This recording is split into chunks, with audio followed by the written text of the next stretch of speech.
Seriously আমি না বুঝতেছি না তুমি এরকম কেন করতেছো। তুমি আমাকে বলো, এসির জন্য আমার কানাডাতে স্কলারশিপ সহ সবকিছু রেডি ছিল। তুমি বললে এখন গেলে নাকি আমি তোমাকে হারাবো। আমি সবকিছু ক্যান্সেল করলাম। আমার বাবা বলছে যে বেকার কোনো ছেলের সাথে বিয়ে দিবে না। আমার বাবার বিজনেসে বসা শুরু করলাম, যেটাই আমার এতটুকু ইন্টারেস্ট ছিল। তুমি আজকে এঙ্গেজমেন্ট রিংটা ফেরত দিয়ে দিচ্ছ। আরে আমাকে কারণটা তো বলো অ্যাটলিস্ট। কোনো কারণ নেই, আমার মনে হচ্ছে না আমাদের একসাথে থাকাটা পসিবল। সিরিয়াসলি তোমার মনে হচ্ছে না আমাদের একসাথে থাকাটা আর পসিবল? What about me? আমার কি মনে হচ্ছে সেটার কোনো ভ্যালু নাই। দেখো, এত কথা বাড়ানোর কোনো মানে নেই, অযথা সময় নষ্ট করো না। হয়তো তুমি আমার নষ্ট করছো, আমার লাইফটা কেন নষ্ট করলো? ভেঙে ফেলা হইলে সব আগেই ভেঙে ফেলতা, নাকি হুট করে এখন বেটার কাউকে পেয়ে গেছো? যা ভাবার তুমি তাই ভাবতে পারো, আমার কোনো প্রবলেম নেই। আরে প্রবলেম তোমার থাকবে কেন? প্রবলেম তো তোমার ক্যারেক্টারে।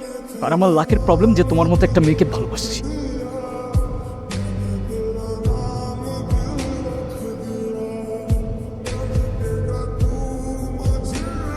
আমরা তোমাকে কিছু জানাতে পারিনি, তুমি কিছু মনে করো না। আরে না আঙ্কেল, এভাবে কেন বলছেন? রুহি আসলে আমাদের কিছু বলতে দেয়নি। এনগেজমেন্টের কিছুদিন পর জানতে পারি।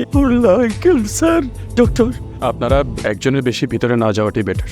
এখন কি অবস্থা? এখন ঘুমাচ্ছে ফারুক সাহেব। দেখুন, রুহি 4th স্টেজে আছে রাইট নাও। ক্যান্সারটা শরীরে আদার পার্টসও ছড়িয়ে পড়েছে, brain, bones and other organs. Sorry to say, হাতে আর খুব বেশি একটা সময় নেই।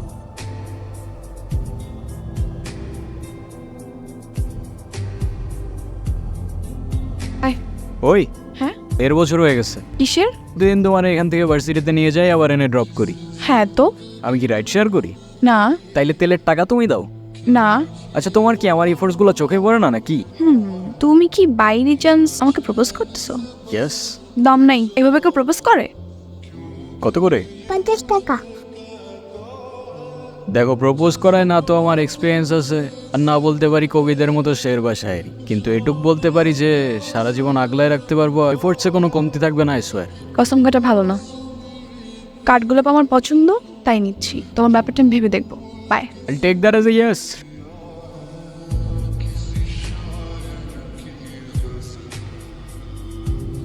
আমাকে মাফ করে দিও রুহি, আমি না বুঝেই তোমাকে অনেক কথা বলে ফেলছি। তুমি আমাকে একটাবার বলতা, এতদিনেও কি তুমি আমাকে এতটুকু চিনতে পারলা না? একটাবার বললে কি আমি তোমাকে ছেড়ে চলে যেতাম? তুমি আমাকে ছেড়ে যাবে না বলেই তো আমি তোমাকে বলিনি।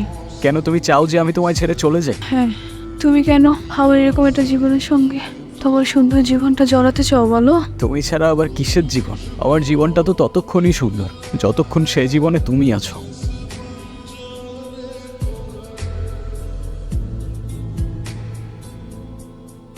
রেহান, সব জেনে শুনে এরকম করার না কোনো মানে হয় না। আমি তোকে যেটা বলছি সেটা তোর ভালোর জন্য বাবা।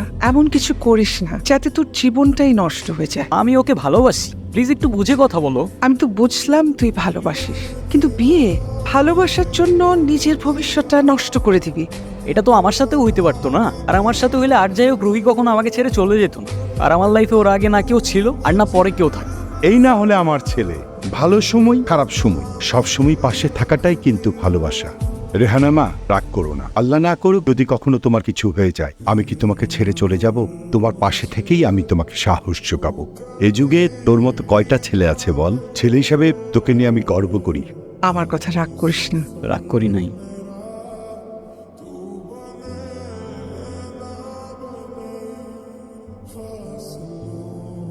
ডক্টর, আমি আর বুঝে উঠতে পারতেছি না আমি কি করব। ওর জন্য কি আর কিছুই করার নাই? আপনি আমাকে বলেন, যত টাকায় লাগুক আমি ম্যানেজ করব। দেখুন, আমরা তো কম চেষ্টা করিনি। টাকা দিয়ে সবসময় সব কিছু হয় না।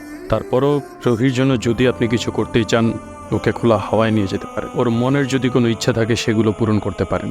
ওর মন যতটা ভালো থাকবে, মনোবল ততটাই স্ট্রং হবে।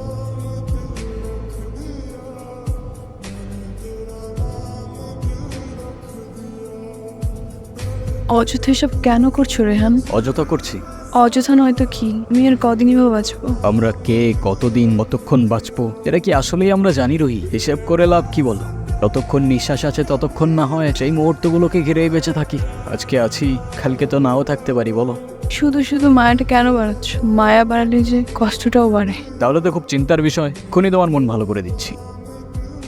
তোমাকে ছবি তুলতে বলছি, ভিডিও করতে বলি। তুমি যে আমার সাথে এত দূরে আসছো, তোমার বাসায় যদি জানতে পারে? কিভাবে জানবে? যদি আমি বলে দেই? একদম না, বাসায় জানলে আমার খবর আছে। তো ফিউচার রুহিকে তোমার কিছু ইচ্ছার কথা বলো। আমি তো সেভাবে কোনো ইচ্ছে ভাবিনি। তো এখন ভেবে বলো। কোনো এক বিকেলে আমি তোমার সঙ্গে সমুদ্র দেখবো, সেই সমুদ্রের পাড়ে দুজন মিলে সন্ধ্যাবেলা ফানুস উড়াবো। আচ্ছা, কারণ সমুদ্র আমার অনেক প্রিয়। এ নাও তোমার বিকেল, আর ওই যে রইলো তোমার সমুদ্র। চোখ বন্ধ করো।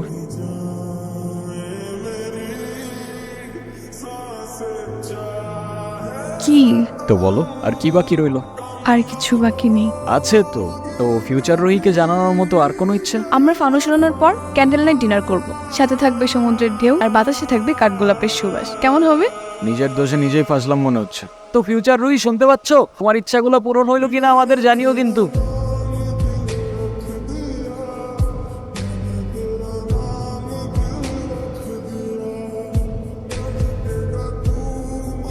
একটাই তো মন আমার, আর কতবার জিতবা? যতবার জিতলে এটা বোঝানো যায় যে আমার জীবনে না তোমার আগে কেউ ছিল আর না পরে কেউ থাকবে। এতটা ভালোবাসো আমায়? তুমি জানো আমার খুব ভয় হয়, মুখে যাই বলি না কেন আমার মনে হয় আমার মানুষটা আমারই থাকুক, সে যেন আমাকে কখনো ভুলে না যায়। শুধু তোমারই থাকবো রুহি, কোনো ভুলবো না। আমি অনেক লাকি যে তোমার মতো একটা মানুষ আমার লাইফে আসছে। আমার সব স্বপ্ন পূরণ হয়ে গেল। কিছু মুহূর্তে মনে হচ্ছে 1000 বছর বেঁচে থাকার স্বাদ পেয়ে গেলাম। আমার আর কোনো আফসোস।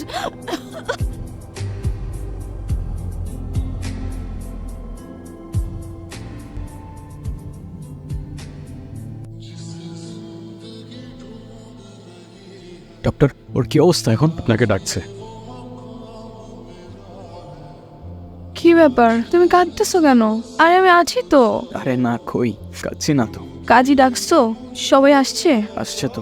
আকু সবাইকে। মা, মা আমার কাছে বসো। বাবা মা আমার কাছে আসো, বসো। রেডি? অলওয়েজ।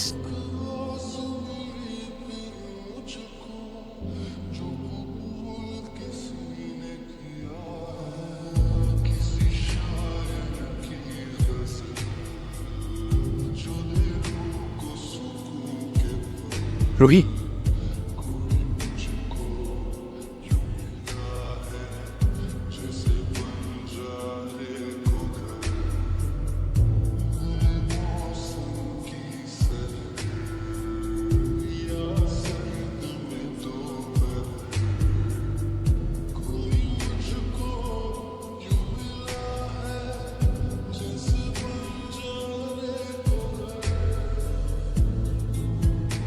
তোমায় আর দেখা যায় না, স্পর্শ করা যায় না, তবে অনুভব করা যায়।